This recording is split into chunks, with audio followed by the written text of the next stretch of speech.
Man, we're here with AJ McKee, ready to rock. Check you out, all blinged out. What's up? A little bit, man. Just trying to add to and keep it going, build up a little bit of motivation for myself and just things to look forward to. Man, 17 and 0. Yeah. I mean, how'd you do that? That's a tough run. You beat a lot of guys. Pops, man. Pops, he's got the super sauce remedy. I call him what do I call him? I call him the wizard, call him the godfather, we call him all kind of things. But he's just the OG pioneer of the game, you know what I mean? So we've just kind of built off of what he's put into me and yeah, here we are, 17 and 0. If it's not broke, don't fix it. Is that your motivation? You're just carrying on the McKee name. You know what I mean? I mean, you've been grinding a long time. Your dad did it, and you're carrying it forward now. Definitely, that's definitely overall the key. The jewelry, all the gold chains. I mean, it's nice, it's cool. You know what I mean? It helps me look good. I like to look good, but the motivation is definitely just making sure the last name McKee gets the recognition that it deserves in this sport. And long time coming. It hasn't. It didn't. My father was 8 years undefeated. He went in the back door and out the back door, certain organizations and so forth, just to ruin his legacy, I felt like.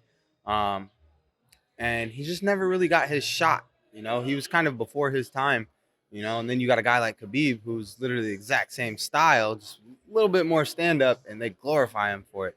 He's also undefeated as well. So I'm completely hats off to him for it. But yeah, at the end of the day, I'm McKee's revenge. Man, I love it. So, I mean, is that? I mean, that's kind of it, right? Like you said, you got the bling. You got. I mean, my watch is okay, but I don't have the kind of shine you got. You know what I mean? Hey, I'm not hanging out with Snoop and stuff. You know what I mean? So you're like big time, but I mean, like you said, like the swag helps and the marketing helps, and I think a lot of people don't understand that it's a show.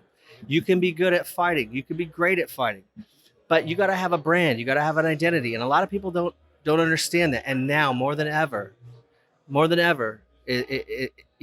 MMA is bigger than it's ever been, and I feel like you're sort of bringing it into a new era, right?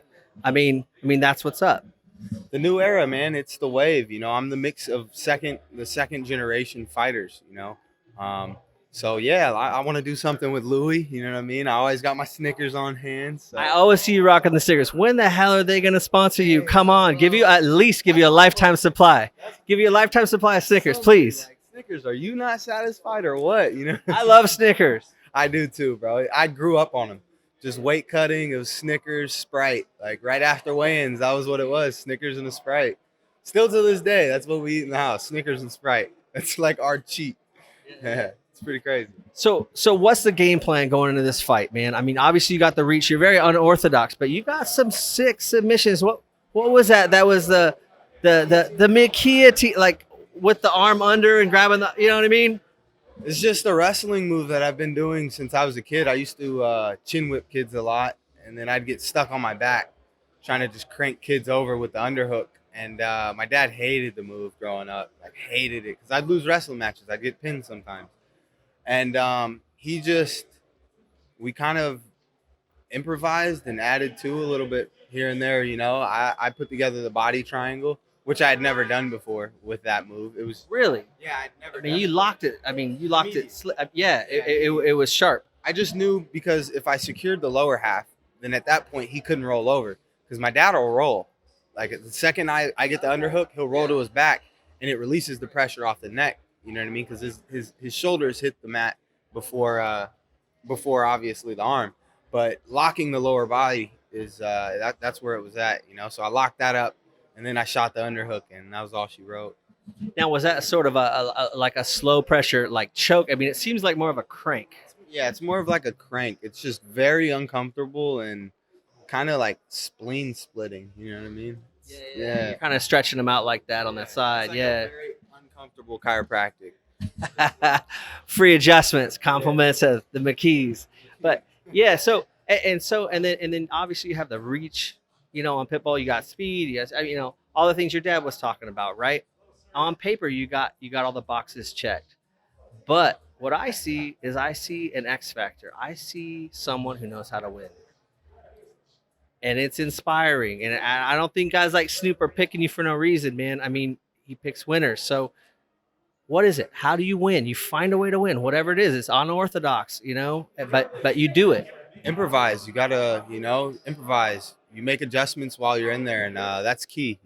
One thing's not working, then switch it up. Go to something else. Go to something else, and you continue to try to figure things out. And I feel like myself, just the deeper the fight goes, the more worried I get, and the more just a little more fierce I get through the fight. You know what I mean? And that's why everybody's like, oh, he hasn't been in a dog fight. Well, we haven't really had to see that yet, but I guarantee you the day we do see it, if it ever arises, it's not going to be pretty.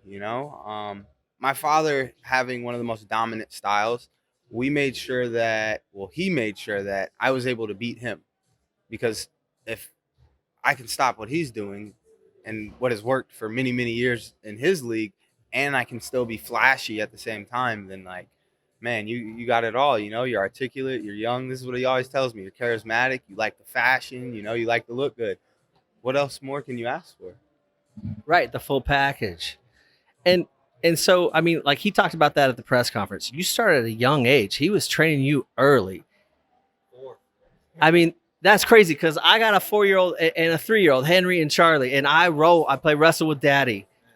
Is that what's up? I mean, like, is that the secret? Because you start early and then you just get used to the grind. You get used to learning new things. You get that kinesthetic awareness where you just develop a sixth sense. And like with you, I mean, a lot of those things don't look like they're not like a planned move. It's obviously not part of a game plan, but you just hit things because is it just intuitive with you because of all the years of training?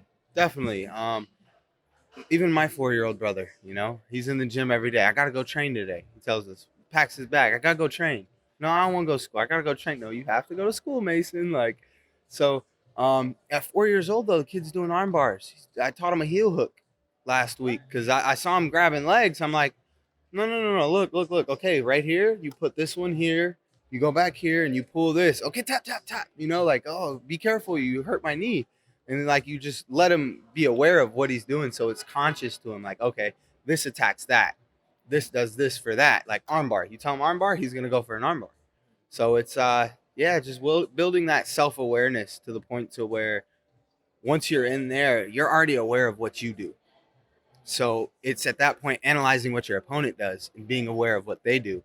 And that's the big part for me. As soon as that bell rings, I'm not too much thinking on what I'm gonna do. I'm focusing on picking him apart. I'm focused on, okay, he came out southpaw. He's nervous. He's doing something different. He's uncomfortable.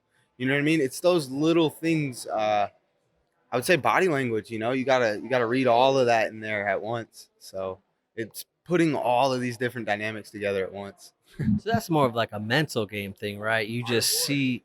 That's what I learned in the art of war. Mental warfare is the number one warfare. Pitbulls came out of character many times this week. So Well, yesterday it was definitely starting to pop off at the at the press conference, man. You definitely got in his head. Is that a chink in the armor? Do you see vulnerability there? I mean, definitely.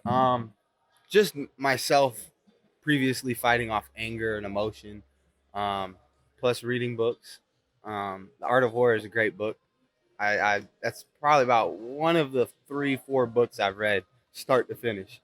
And I learned a lot from it. I went through, highlighted a lot of things, and I've implemented a lot of things.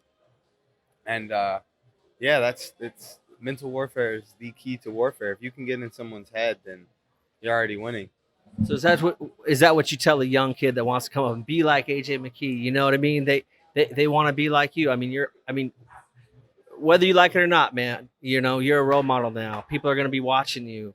And so if they want to be like you, is that the message? Start early, start reading, and stay on the grind? Yeah, man. First thing, I'd say stay prayed up. That's always key for me. Have your own spiritual connection with your higher self, whoever it is, maybe Allah, God, Yeshua, whoever it is. Just lining yourself up properly, After that, man, work hard. Determination. They're your dreams because they're your dreams. They're literally your dreams. They're for you to understand and no one else. I had teachers growing up, oh, you're going to make a living from fighting? Yeah. Like, duh. And I'm going to be the best at it. We'll see. Well, here we are. 8-9 years later, and actually it's a little longer.